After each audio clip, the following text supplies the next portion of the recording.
Praise the Lord, hallelujah. प्रभु यीशु मसीह के नाम से आज के इस सुंदर दिन में मैं आप सब लोगों को वेलकम करता हूं। प्रभु यीशु मसीहा की स्तुति हो, प्रभु यीशु मसीहा की महिमा हो। आज का ध्यान है, क्या हनोक को तीसरा स्वर्ग पर ले जाया गया है? क्योंकि वचन में लिखा है कि हनोक को उठा लिया गया। हनोक ने मृत्यु को नहीं चाका बोलकर बाइबल बताती है। क्या इसका मतलब है कि हनोक को तीसरा स्वर्ग जिधर परमेश्वर का निवास स्थान है उधर उठा लिया गया बोल के इसका मीनिंग है या नहीं है बोलकर आज हम लोग ध्यान करेंगे। यदि हाँ, तो फिर परमेश्वर ने संपूर्ण सृष्टि को बचाने के लिए शरीर धारण क्यों किया? अगर हनोक उठा लिया गया है तो परमेश्वर अपना स्थान को छोड़कर इस दुनिया में क्यों उतर आया? उसने अपने सृष्टि को बचाने के लिए क्यों अपनी महिमा को छोड़कर वो उतर के आया बोलकर बाइबल बताती है। इसके बारे में हम ध्यान करेंगे। अगर नहीं, हनोक अगर उधर नहीं उठा लिया गया है तो हनोक कहाँ गया? हनोक और उठा लिया गया जो वचन कह रहे हैं हमको पुराने नियम में, अगर उत्पत्ति 5:24 भी होने दो और इब्रानियों 11:5 भी होने दो, इस दोनों जगह में वचन कहता है कि हनोक उठा लिया गया। तो हनोक और ये उठा लिया जाना बाइबल की सच्चाई क्या है, इसके बारे में आज हम लोग ध्यान करेंगे। और हनोक के बारे में फैला हुआ भ्रम क्या है? क्योंकि सीक्रेट रैप्चर वालों का दावा है कि हनोक जो है वो सीक्रेट रैप्चर का एक नमूना है। प्रभु आकर अपना कलीसिया सीक्रेटली लेके जाएगा, इसका एक नमूना है बोलकर बहुत सा झूठे प्रचारक लोग आज दुनिया में, मतलब मसीहत में, ये बात को झूठी प्रचार कर रहे हैं। तो इसके बारे में आज हम लोग वचन भाग से इसका सच्चाई को ध्यान करेंगे। परमेश्वर के वचन के द्वारा धोखे से सच्चाई की ओर या झूठ से सत्य की ओर बुद्धि प्राप्त करें और सच्चाई में बने रहने की कोशिश करें। Turning from deception to truth through the word of God. प्रभु यीशु मसीहा में मेरे प्रियो भाइयों और बहनों, मैं आप सभी का हमारे प्रभु यीशु मसीह के सामर्थ्य नाम से स्वागत करता हूं। यह वीडियो किसी व्यक्ति या समूह की निंदा करने के लिए नहीं, बल्कि प्रेम और नम्रता के साथ परमेश्वर के वचन के द्वारा सत्य को प्राप्त करने के लिए है। इब्रानियों अध्याय 11 उसका 5वां वचन यूं कहता है, विश्वास ही से हनोक उठा लिया गया कि मृत्यु को ना देके और उसका पता नहीं मिला, क्योंकि परमेश्वर ने उसे उठा लिया था और उसके उठाए जाने से पहले उसकी यह गवाही दी थी कि उसने परमेश्वर को प्रसन्न किया है। By faith Enoch was translated that he should not see death and was not found because God had translated him. Amen. ये वचन हनोक की गवाही के बारे में बात कर रहे हैं। इधर लिखा है हनोक उठा लिया गया, वचन में लिखा है कि मृत्यु को ना देके, ये भी लिखा है उसका पता नहीं मिला, इस बात को भी लिखा है। तो हम लोग इसकी सच्चाई को आज वचन भाग से ध्यान करेंगे। और उत्पत्ति 5वां अध्याय में 22 से 24 तक भी सेम वचन हमको इधर पढ़ने के लिए मिलता है। उधर वचन यूं कहता है, और मेतुशला के जन्म के पश्चात हनोक 300 वर्ष तक परमेश्वर के साथ साथ चलता रहा और उसके और भी बेटे बेटियां उत्पन्न हुई। और हनोक की कुल अवस्था 365 वर्ष की हुई और हनोक को परमेश्वर के साथ साथ चलता था। फिर वह लोप हो गया क्योंकि परमेश्वर ने उसे उठा लिया। आमीन। ये दोनों वचन में इब्रानियों 11:5 और उत्पत्ति 3:24 वचन में सेम लिखा है, हनोक उठा लिया गया, वो लोप हो गया, मतलब दिखाई नहीं दिया बोलकर वचन साफ क्लियरली है। हमको वचन को हम लोग इग्नोर नहीं कर सकते हैं। वचन में लिखा है तो इसका सत्य को भी जानना बहुत जरूरी है। तो ये दोनों वचन में अगर क्या इसका मतलब है कि हनोक स्वर्ग ले जाया गया? बाइबल में इधर स्वर्ग बोल के नहीं लिखा है, हनोक ले जाया गया बोलकर बता रहे वचन, उठा लिया गया बोलता है। तो इसका मतलब क्या है कि ये स्वर्ग ले जाया गया? अगर इसका जवाब मैं वचन आधारित दूं तो बिल्कुल नहीं, क्योंकि कोई भी परमेश्वर के उस स्थान में, मतलब परमेश्वर जिधर रहता है, कोई भी उठा लिया नहीं गया अभी तक। तो अगर आप पूछे क्यों, तो मैंने थोड़ा पॉइंट्स इधर रेडी किया है, उसको मैं वचन भाग से एक्सप्लेन करूंगा। उसके बाद हम लोगों जो उस वचन का एक्चुअल मीनिंग क्या है, हनोक उठा लिया गया मतलब मीनिंग क्या है, बाद में हम लोग ध्यान करेंगे। तो इसमें पहला पॉइंट है, परमेश्वर का वचन हमें सिखाता है प्रभु यीशु के सिवा कोई भी स्वर्ग पर नहीं चढ़ा। आमीन। यूहन्ना उसका अध्याय 3 वचन 13 यूं कहता है, और कोई स्वर्ग पर नहीं चढ़ा, केवल वही जो स्वर्ग से उतरा, अर्थात मनुष्य का पुत्र जो स्वर्ग में है। आमीन। गौर देने का इस वचन में हम लोगों, इधर वचन लिख रहा है कि कोई स्वर्ग पर नहीं चढ़ा। ये कोई मतलब ये जब यीशु मसीह इस दुनिया में बदन में प्रकट हो गए हैं, वो टाइम पे यूहन्ना के द्वारा इधर वचन, परमेश्वर का वचन बात करता है कि कोई मतलब यीशु मसीह से पहले कोई भी स्वर्ग पर नहीं चढ़ा बोलता है। तो इस एक ही वचन से ये स्पष्ट होता है कि जो वचन हमको इब्रानियों 11:5 में और उत्पत्ति 5:24 में जो वचन लिखा है, हनोक उठा लिया गया, तो वो स्वर्ग पर नहीं बोलकर ये वचन से प्रूफ होता है। क्योंकि इधर लिख रहा है कि कोई भी स्वर्ग पर नहीं चढ़ा, केवल वही जो स्वर्ग से उतरा, मतलब प्रभु यीशु मसीह अर्थात मनुष्य का पुत्र जो स्वर्ग में है, वही स्वर्ग पे चढ़ा। मतलब वो अभी तक जितना भी लोग इस दुनिया में आए हैं, कोई भी स्वर्ग पर नहीं चढ़ा बोलकर वचन साफ कह रहा है। तो इस वचन को टक्कर देने के लिए शैतान की एक चाल है, मैं आप लोगों को बताना चाहता हूं। अभी का एक डिनोमिनेशन, एंड टाइम डिनोमिनेशन बोलकर एक दुनिया में है, उसका जो लीडर था विलियम मेरीहन ब्रैनहम, इसके बारे में मैंने ऑलरेडी पार्ट 1 पार्ट 2 वीडियो डाला है उसके बारे में, झूठी शिक्षाओं के बारे में। तो उसका जो दावा है इस वचन के अगेंस्ट, उसने जो एक नया सिद्धांत लाया है, वो 7वें आयाम बोलकर एक सिद्धांत लाता है। मतलब 7 डायमेंशन बोलकर वो लाता है। वो 7 डायमेंशन का बारे में अगर आप लोग थोड़ा पढ़ेंगे तो उसका ऐसा सिस्टम है कि वो बोलता है हनोक को 6ठी आयाम तक लेके गया है, उधर अनोक है बोलकर इसका सिद्धांत है। लेकिन बाइबल हमको ना 7 डायमेंशन के बारे में सिखाती है, ना 6ठा आयाम के बारे में भी सिखाता है। ये उसने झूठी शिक्षा लाया है, क्योंकि प्रेरितों की शिक्षा के बाद कोई भी नई शिक्षा इस दुनिया में नहीं आ सकती है। पौलुस गलातियंस 1:6-10 पढ़ने के टाइम में पौलुस ने क्लियरली कहा है, पौलुस के द्वारा और पेत्रुस के द्वारा, मतलब प्रेरितों के द्वारा जो सुसमाचार परमेश्वर ने दिया है, उसके बाद कोई भी अगर कुछ भी नया सुसमाचार लेके आएगा वो श्रापित है। क्योंकि हमको, अगर हम लोग स्वर्ग के बारे में ध्यान करेंगे तो हमको इनविजिबल हेवन बोलते हैं हम लोग, मतलब तीसरा आसमान बोलकर पौलुस के द्वारा प्रकट हुआ है। तीसरा आसमान है बोल के पौलुस के द्वारा उसको इंग्लिश में हेवन बोला गया हुआ है। लेकिन ये 7 डायमेंशन जो डॉक्ट्रिन है वो एक झूठा सिद्धांत है। तो पहला पॉइंट में हम लोगों ने ध्यान किया कि प्रभु यीशु के सिवा कोई भी स्वर्ग पर नहीं चढ़ के गया, ये क्लियर है। तो हनोक उठा लिया गया मतलब वो स्वर्ग में नहीं है। इस बात को हम लोगों हमारे मन पे रखना, क्योंकि सच्चाई है, वचन की सच्चाई हम लोगों को पकड़ना बहुत जरूरी है। और यूहन्ना 3:13 में ध्यान किया हम लोग, कोई स्वर्ग पर नहीं चढ़ा। कोई मतलब यीशु मसीह का पहले कोई भी नहीं चढ़ के गया है, इवन एलिया भी नहीं चढ़ के गया है। उसके बारे में मैं नेक्स्ट पार्ट में इसको एक्सप्लेन करने वाला हूं। सो दूसरा पॉइंट, परमेश्वर का वचन हमें सिखाता है पवित्रता के बिना कोई प्रभु परमेश्वर को नहीं देख सकता। आमीन। पवित्रता के बिना कोई भी प्रभु परमेश्वर मतलब यीशु मसीह को कोई भी नहीं देख सकता है। इब्रानियों का अध्याय 12 उसका वचन 14 यूं कहता है, सबसे मेल मिलाप रखने और उस पवित्रता के खोजी हो जिसके बिना कोई प्रभु को कदापि ना देखेगा। आमीन। वचन में ध्यान देंगे हम लोगों। वचन बोलता है कि सबसे मेल मिलाप रखने और उस पवित्रता के खोजी हो। हम लोगों परिशुद्धता का खोज करना चाहिए जिसके बिना कोई प्रभु को कदापि नहीं देख सकता है, मतलब कभी भी नहीं देख सकता है। बिना पवित्रता के प्रभु को नहीं देख सकते हैं। हम लोगों ने वचन ध्यान किया इब्रानियों में, हनोक जो है परमेश्वर के साथ साथ चला। फिर भी जो आदम के बाद जो भी लोग इस दुनिया में आए हैं, जन्मता सब इंसान पापी है। जब तक इंसान का पाप नहीं धुला जाएगा तब तक परमेश्वर के सामने कोई भी शुद्ध नहीं होएगा।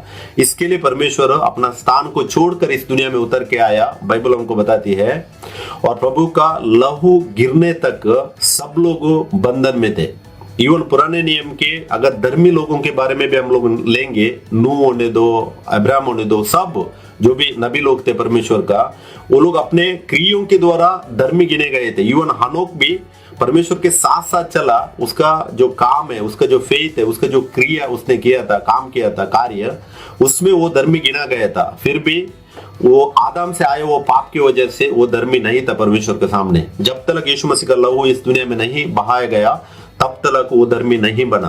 तो इसका अर्थ है ये कि हम लोग सैम्स मतलब भजन संगीत उसका 68:18 और एफिशियंस उसका 4 का 8वां वचन पड़ेगा। तो जब यीशु मसीह का पुनरुत्थान हुआ वो टाइम पे वो जो धर्मी लोग थे उनको अभी छुटकारा होता है बोलकर वचन हमको दिखाता है। जब यीशु मसीह का पुनरुत्थान होता है जो लहू बहाकर, वही टाइम पे उनको भी छुटकारा मिलता है। जो बंधन में थे वो लोग, उधर से छुटकारा उनको मिलता है। तो इसका मतलब वो हनोक को पवित्रता का जीवन अगर बिताया तो भी वो जन्मता पाप की वजह से वो परमेश्वर के स्थान में, उसका प्रेजेंस में नहीं जा सकता है। तो बाइबल क्लियर है कि पवित्रता के खोजी के बिना कोई भी परमेश्वर को नहीं देख सकता है। और रोमियो अध्याय 3 वचन 23 यूं कहता है, इसलिए कि सबने पाप किया है और परमेश्वर की महिमा से रहित है। आमीन। देखिए, सबने पाप किया मतलब इसमें हनोक भी आता है, सब इंसान आता है इस दुनिया में, प्रभु यीशु मसीह को छोड़कर बाकी सब इंसान जो है सबने पाप किया है और परमेश्वर की महिमा से रहित है। तो हनोक भी परमेश्वर की महिमा से रहित था, हनोक में भी पाप था और हनोक को भी पाप धुलने के लिए प्रभु यीशु मसीह का लहू का जरूरत था।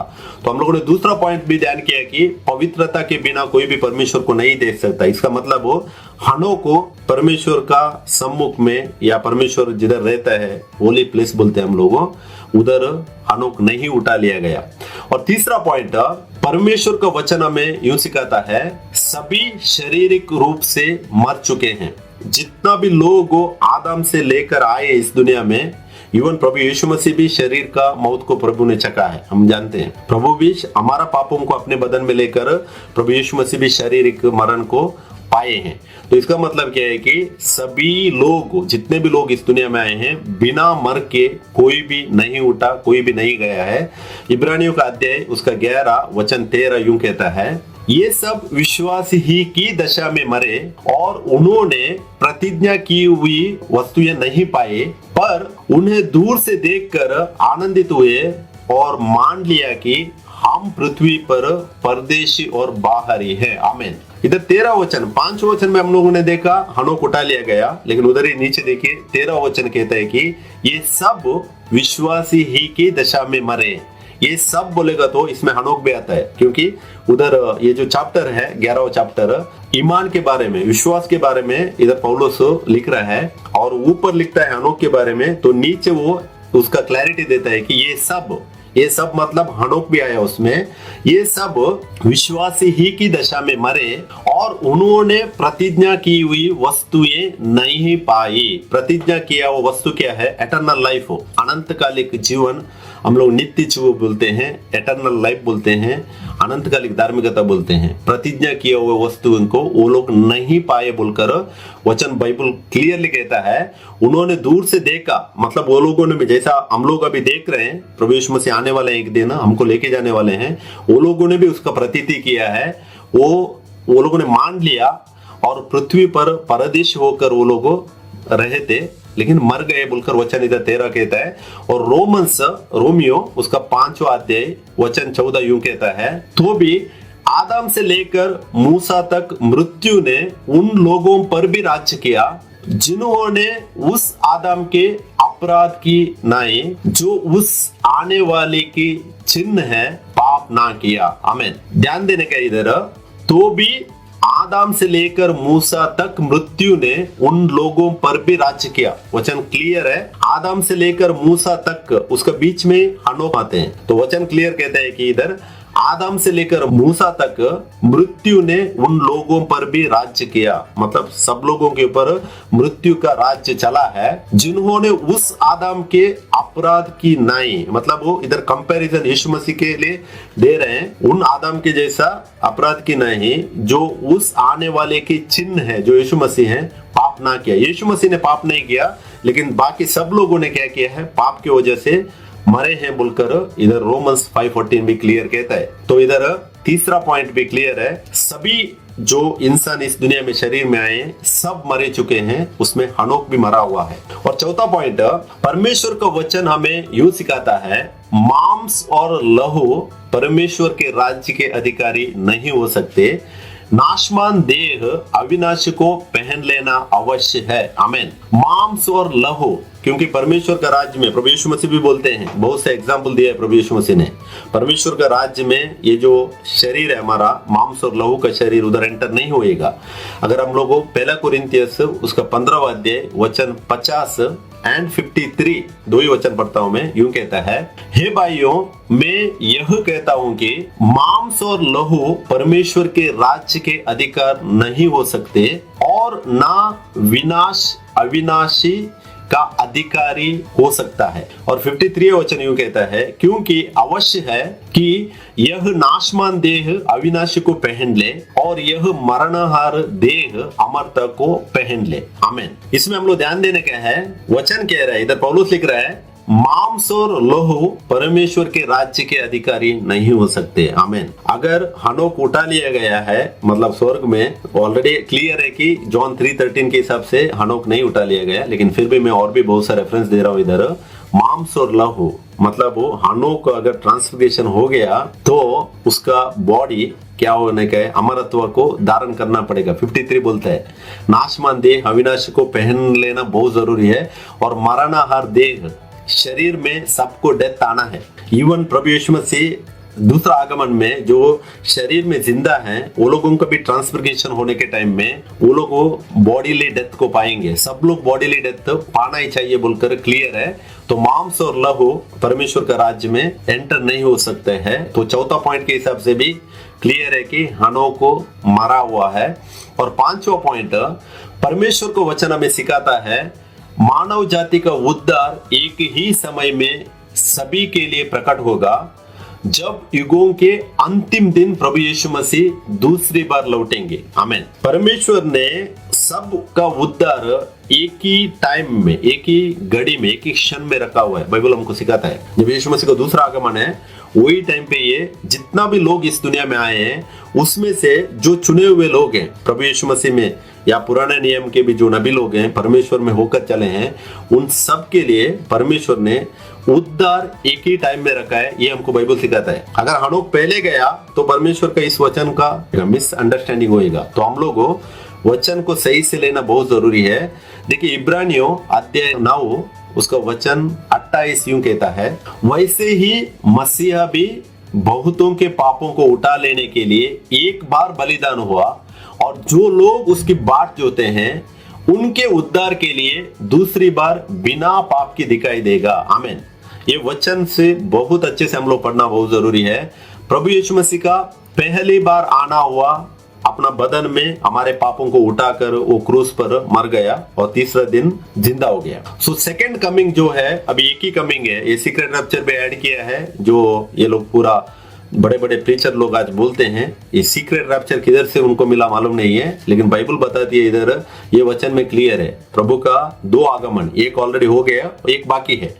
जो लोग उसकी बाट जोते हैं, मतलब जो लोग भी इंतजार में थे। अभी हनोक परमेश्वर के साथ अच्छे से चला, बाइबल बताती है हमको, वो भी परमेश्वर का वो बाट जोता था।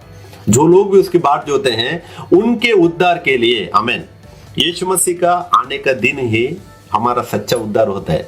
उसमें हनोक भी उद्धार पाता है और वो परमेश्वर के साथ चला। वचन बोल रहे हैं हमको, वचन गवाही दे रहे हैं, हनोक को परमेश्वर के साथ साथ चला, उसका भी उद्धार होएगा प्रभु यीशु मसीह का दूसरा आगमन में।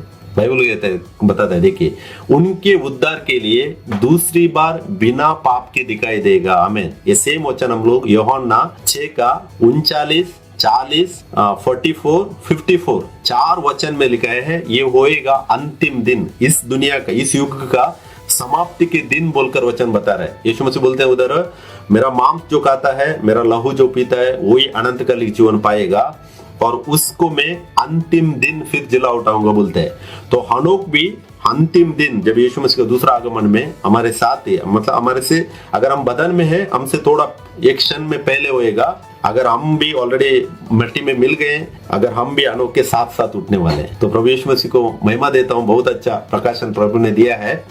तो इब्रानियों अध्याय 11 उसका 39 और 40 वचन भी यूं कहता है, संसार उनके योग्य ना था और विश्वास ही के द्वारा इन सब के विषय में अच्छी गवाही दे गई, तो भी उन्हें प्रतिज्ञा की हुई वस्तु ना मिली, क्योंकि परमेश्वर ने हमारे लिए पहले से एक उत्तम बात ठहराई है कि वे हमारे बिना सिद्धता को ना पहुंचे। आमीन। सेम वचन हम लोगों ने इब्रानियों 11 का 13 में भी पढ़ा और इधर 11 का 39-40 वचन में भी बोल रहे कि वो लोगों ने अच्छा विश्वास तो रखा, कायम रखा, लेकिन तो भी उन्हें प्रतिज्ञा की हुई वस्तु ना मिली बोलकर वचन बोलते हैं। मतलब वो लोगों ने, उसमें हनोक भी आता है, अभी तक हनोक भी नहीं उठा है, हनोक भी वेट कर रहा है परमेश्वर का। क्यों? प्रतिज्ञा की हुई वस्तु, मैंने ऑलरेडी बोला एटर्नल लाइफ हो कोई भी नहीं पाया अभी तक, सब लोग पाएंगे प्रभु यीशु मसीह का दूसरा आगमन में। और 40 वचन में भी वचन बोलता है कि परमेश्वर ने हमारे लिए बहुत अच्छा एक योजना रखा था ताकि हमसे वो पहले ना होए। मतलब इसमें हनोक भी आता है, एलिया भी आता है। ये बात को ध्यान रखना बहुत जरूरी है। तो हम लोग 5वां पॉइंट भी ध्यान किया है कि मानव जाति, जितने लोग बुलाए हुए लोग नहीं है, चुने हुए लोग हैं परमेश्वर में, मत्ती 22 का 14 वचन के हिसाब से उनका सबका उद्धार एक ही साथ होएगा। ये परमेश्वर का हमारे लिए अच्छा प्लान है मानव जाति के लिए, जब यीशु मसीह का दूसरा आगमन में होएगा। तो इसमें 6वां पॉइंट, परमेश्वर का वचन हमें सिखाता है परमेश्वर किसी का पक्ष नहीं करता। God shows no favouritism. परमेश्वर किसी का पक्ष नहीं करता है।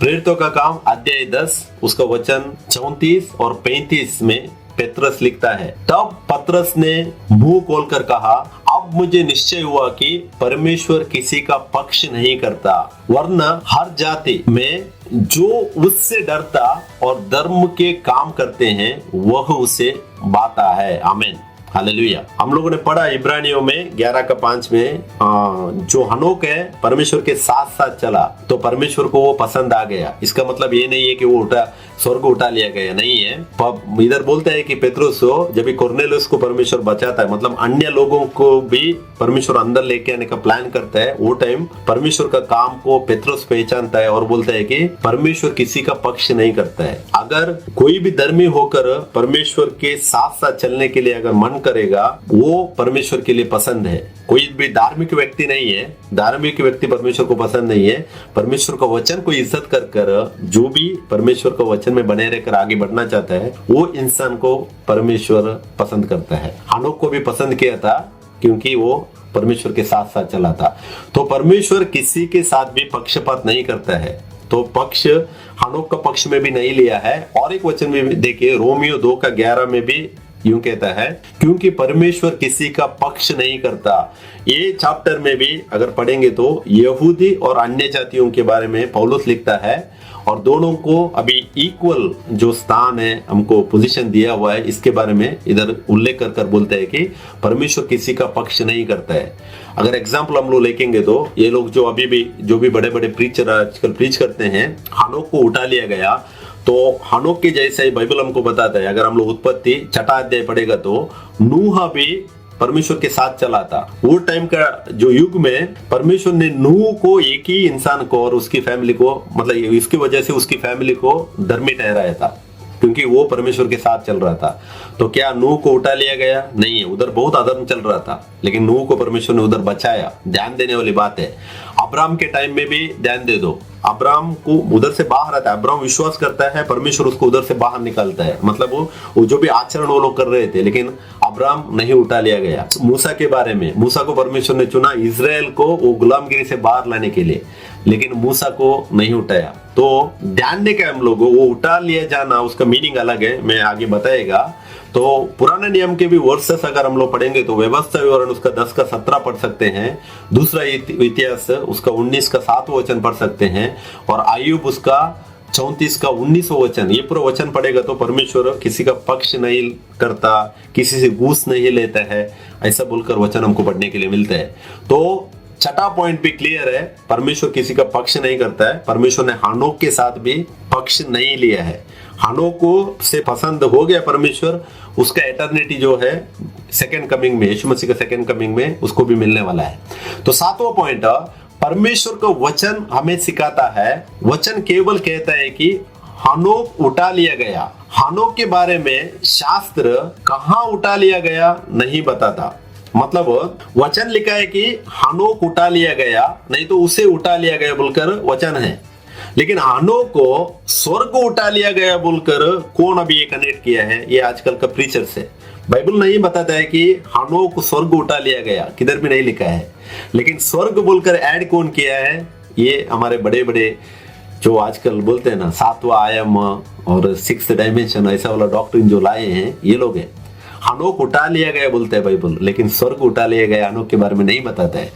तो इब्रानियों अध्याय 11:5 हम लोगों ने पढ़ा, देखिए वचन में फिर से पढ़ता हूं, विश्वासी ही से हानोक उठा लिया गया कि मृत्यु को ना देखे और उसका पता नहीं मिला।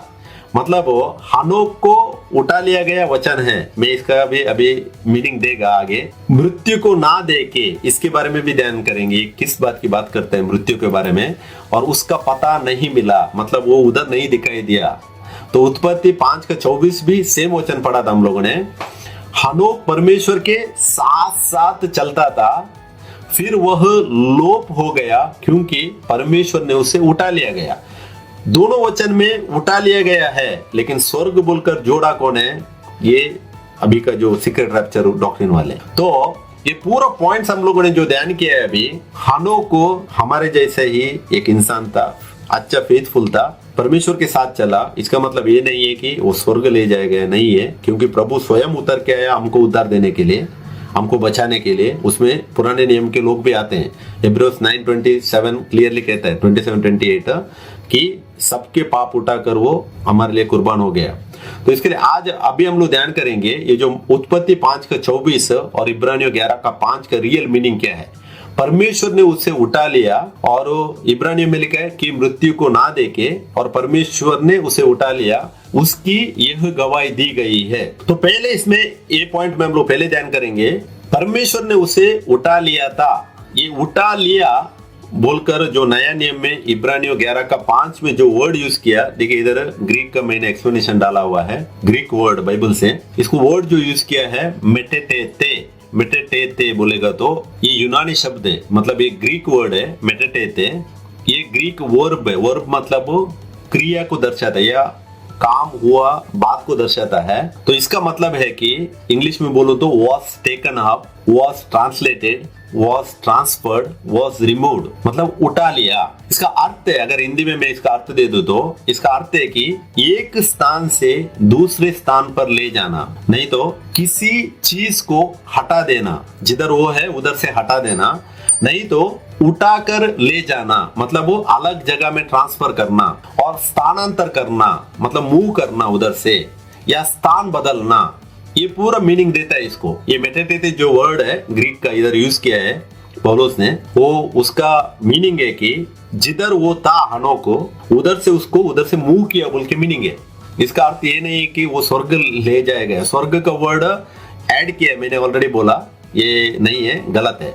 तो इसका अगर एग्जाम्पल और एक वर्ड्स में बाइबल से दे दूं तो आपको, प्रेरितों का काम 7:15 और 16 वचन पढ़ने के टाइम में ये मेटेटेते जो है सेम शब्द इधर यूज किया है। देखिए वचन इधर यूं कहता है, तब याकूब मिस्र में गया और वहां वह और हमारे बाप दादे मर गए, और वे शिकीम में पहुंचाए जाकर उस कब्र में रखे गए जिसे इब्राहिम ने चांदी देकर शिकीम में हमोर की संतान से मोल लिया था। आमीन। ये जो वचन में 15 में इधर, वे शिकीम में पहुंचाए जाकर, मतलब वो उनका जो हड्डियां हैं उनका बात क्या था, जब भी मिस्र से आप लोग बाहर जाएंगे वो टाइम पे उसको यूसुफ भी बोलता है, जब भी हमको इधर से लेके जाएगा तो मेरे को क्या करो, मेरा बॉडी को या हड्डियों को उधर से लेके जाओ, किधर है, जिधर अब्राहम ने वो जो जगह खरीदा था उधर ही मेरे को जाकर मट्टी में गाड़ दो बोलकर बताया था। तो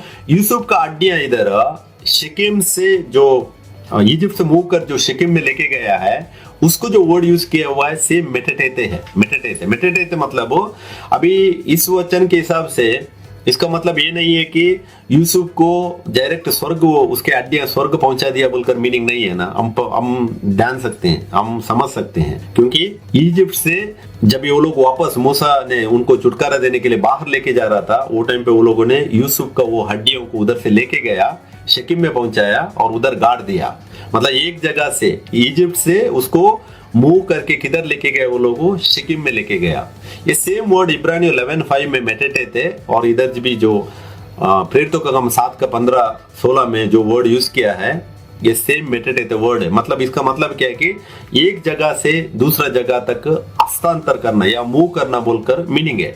तो वन मोर पॉइंट है उधर, और एक बात है इब्रियोस 11:5 में मृत्यु को ना देखे बोलकर लिखा है। इंग्लिश में you should not see death बोलकर है, यूनानी शब्द है मे इदेन तनाटोन बोलकर उधर वर्ड है। अभी मृत्यु को ना देके मतलब सब लोगों ने क्या सोचा, और मृत्यु को ना देके बोल के लिखा है, और उठा लिया की भी लिखा है, मतलब बदनी मृत्यु नहीं देखा है, डायरेक्ट उठा लिया गया बोलकर अपने मन में रॉन्ग जो गलत इंटरप्रिटेशन किया। एक्चुअली इसका मीनिंग क्या है कि इसका अर्थ यह नहीं है कि हनोक की शारीरिक मृत्यु नहीं हुई। हनोक शारीरिक रूप से बाद में मरा है, लेकिन ये जो मृत्यु को ना देके बोलकर जो इधर वचन लिखा है, इसका अर्थ है कि परमेश्वर ने हनोक को अधर्मियों से अलग कर दिया। अगर हम लोग ध्यान करेंगे वो जो युग था, हनोक था, तभी हम ध्यान सकते हैं उधर हनोक परमेश्वर के साथ साथ चला, इसके लिए परमेश्वर ने उसको सेपरेट किया।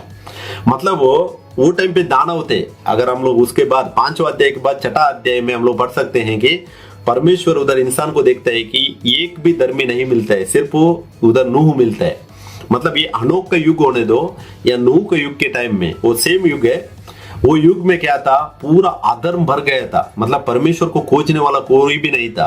और उधर हमको एक सच्चाई मिलता है कि नूह के बारे में परमेश्वर बोलता है इधर नूह एक ही धर्मी दिखता है परमेश्वर को उधर। तो इसके लिए परमेश्वर क्या करता है, बाढ़ लेके आकर पूरा उधर सब अधर्मियों को नाश करता है और सिर्फ नूह को बचाता है उधर। सेम हनोक का टाइम में भी अधर्मियों का युग था वो, तो परमेश्वर क्या करता है, उसको मृत्यु को ना देखा, मतलब परमेश्वर उधर अधर्मियों से उसको अलग कर देता है। इसका आंसर हमको यहूदा उसका 1:14 और 15 वचन पड़ेगा, तो वो हनोक के द्वारा कहा गया हुआ भविष्यवाणी इसकी गवाह देती है। देखिए वचन यूं कहता है, और हनोक ने भी जो आदम से 7वीं पीढ़ी में था, इनके विषय में यह भविष्यवाणी की कि देखो प्रभु अपने लाखों पवित्रों के साथ आए। 15 वचन देखिए कि सबका न्याय करे और सब भक्तिहीनों को उनके अभक्ति के सब कामों के विषय में जो उन्होंने भक्तिहीन होकर किए हैं, और उन सब कठोर बातों के विषय में जो भक्तिहीन पापियों ने उसके विरोध में कही है, दोषी ठहराए। आमीन। हमको अगर जो लोग सच्चाई ढूंढते हैं उनको ये वचन बहुत सा प्रकाशन दे सकता है। इधर सेम हनोक के द्वारा किया गया हुआ भविष्यवाणी है। इधर क्या बोलते हैं, हनोक वो टाइम पे भविष्यवाणी करता है कि जो 7वां पीढ़ी में था, तो भविष्यवाणी करके बोलता है कि प्रभु अपने लाखों पवित्रों के साथ आएगा। ये आने वाले नेक्स्ट आने वाले के बारे में, जो न्याय का दिन के बारे में हनोक को भविष्यवाणी कर रहा है। और हनोक बोल रहा है उधर सब भक्तिहीनों को उनके अभक्ति के सब कामों के विषय में जो उन्होंने भक्तिहीन होकर किया है, और उन सब कठोर बातों के विषय में जो भक्तिहीन पापियों ने उसके विरोध में कही है। आमीन। हनोक के विरोध में जो अधर्मी लोगों ने कहा है, उनको, उन सब लोगों को वो लोग दोषी ठहराए जाएंगे बोलकर हनोक इधर भविष्यवाणी कर रहा है। मतलब हनोक को जो युग में जी रहा था, पूरा अधर्म के बीच में हनोक था।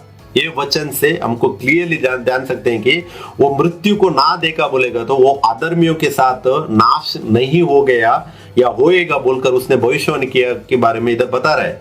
तो परमेश्वर का वचन उत्पत्ति 5:24 में हमें सिखाता है कि हनोक परमेश्वर के साथ साथ चलता था। बाइबल बताती है सेम लाइक नोहा, हनोक का जो युग है वो अधर्मियों का युग था, इसलिए परमेश्वर ने हनोक को अधर्मी लोगों से अलग कर दिया, उसको उठा लिया गया। मतलब हम लोगों ने देखा जैसा मेडिटेट जो वर्ड है, हनोक को उस जगह से परमेश्वर ने सेपरेशन किया, मतलब वो अधर्मियों से परमेश्वर ने उसको दूर किया।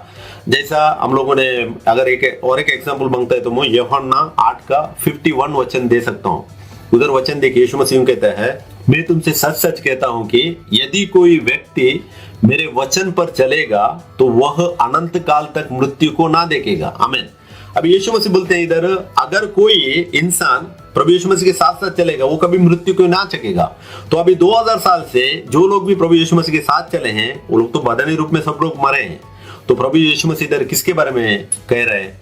वह मृत्यु को कभी भी नहीं देखेगा। मतलब क्या है कि इसका अर्थ है कि वे न्याय की मृत्यु को नहीं देखेंगे, मतलब वो अनंतकालिक मृत्यु को नहीं देखेंगे। जो 2 टाइप का मृत्यु है आप लोग जान सकते हैं। आदम ने जब गलती किया वो आत्मा में मर जाता है, लेकिन शरीर में वो जिंदा था। हम भी जब यीशु मसीह को ग्रहण करते हैं हम आत्मा में जीवन पाते हैं, लेकिन शरीर में हमारा पाप है। जब यीशु मसीह दूसरा आगमन में आएंगे तो हमको इसमें से छुटकारा देगा। वही 1 कोरिन्थियस 15 का हम लोगों ने पढ़ा था, 15वां अध्याय हमको सिखाता है।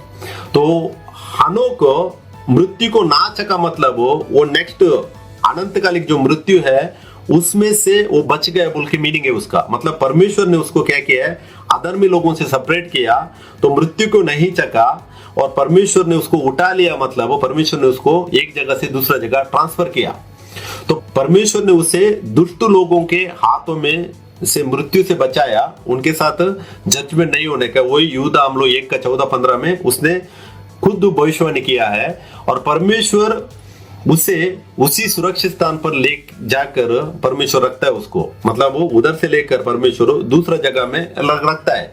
ऐसा वाला इंसिडेंट हमको 3 लोगों के बारे में दिखता है पूरा बाइबल में। 3 युग में 3 लोगों के बारे में हम देख सकते हैं। एक जो हनोक है, दूसरा जो एलिया है, और तीसरा जो है नया नियम में फिलिप है। अभी सब लोग फिलिप के बारे में सब लोगों को मालूम है।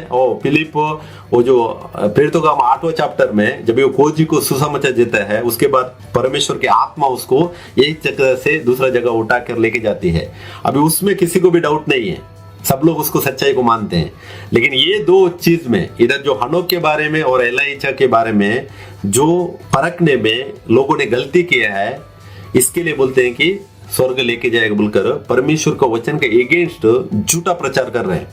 ये परमेश्वर का वचन के खिलाफ है, और परमेश्वर किसी के साथ पक्ष नहीं करता है। और स्वर्ग से उतरा सिर्फ यीशु मसीह छोड़कर कोई भी स्वर्ग नहीं चढ़ा है। 7वां आयाम 6th डायमेंशन कोई भी डॉक्ट्रिन लाया है, पूरे झूठे प्रचारक लोग हैं। तो हम लोगों ने ध्यान किया है कि हनोक मृत्यु को नहीं छका, इसका अर्थ नहीं है कि वह स्वर्ग ले जाएगा, नहीं है। नो, हम लोग इसको कन्फेशन नहीं करने का है, क्योंकि वचन हमको बताता है कि हनोक को मैंने ऑलरेडी एक्सप्लेन किया, अधर्मियों से सेपरेट करने के बारे में दिखाता है। ना ही इसका अर्थ है कि वह अमर हो गया। अमर अभी तक कोई भी नहीं हो गया, अमर होएगा जब यीशु मसीह का दूसरा आगमन में। तो इसके बाद हनोक ने शारीरिक मृत्यु को सामना किया है, क्योंकि सब लोग मरे हैं। रोमन्स 5:14 में हम लोगों ने देखा, इब्रानियों 11:13 में हम लोगों ने देखा, इब्रानियों में भी उधर ही लिखता है पौलुस 11 का 5 को उसने मृत्यु को नहीं चखा, लेकिन इब्रानियों 11 का 13 में नीचे पौलुस लिखता है कि सब लोगों ने मृत्यु को चखा है। तो मैं प्रभु यीशु मसीह को धन्यवाद करता हूँ। अगला पार्ट में एलाइजा के बारे में भी मैं क्लियर एक्सप्लेनेशन नेक्स्ट वीडियो में देने वाला हूँ। तो मेरा इंटेंशन इतना ही है कि वचन में बने रहो, क्योंकि प्रभु यीशु मसीह का जो काम है हम लोग वो सच्चाई से प्रकट करना बहुत जरूरी है।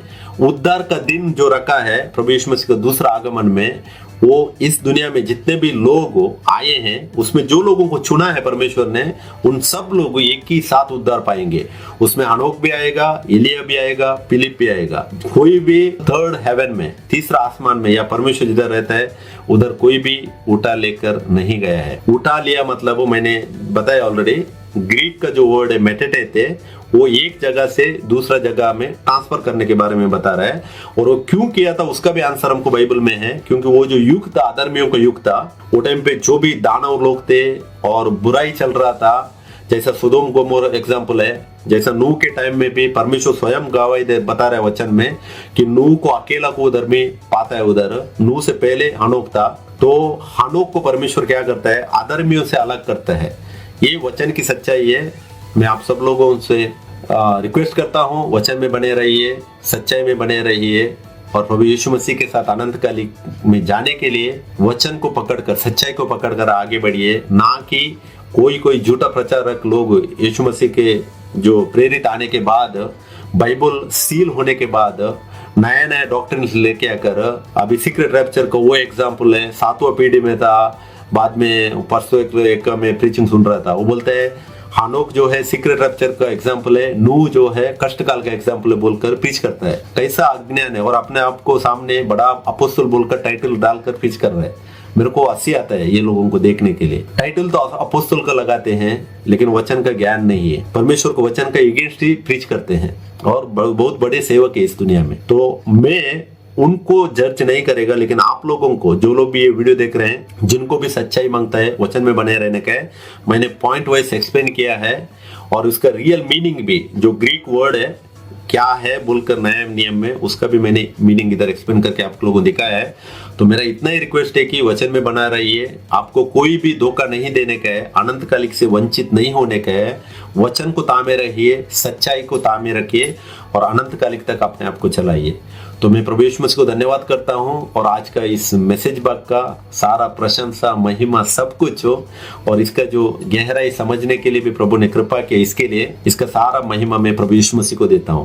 प्रभु यीशु मसीह ही सच्चा परमेश्वर है, प्रभु यीशु मसीह अनंत कालिक जीवन है और प्रभु यीशु मसीह ही एकमात्र अकेला परमेश्वर है। Praise the Lord, thank you, जय मसीह की, गॉड ब्लेस यू, आमेन।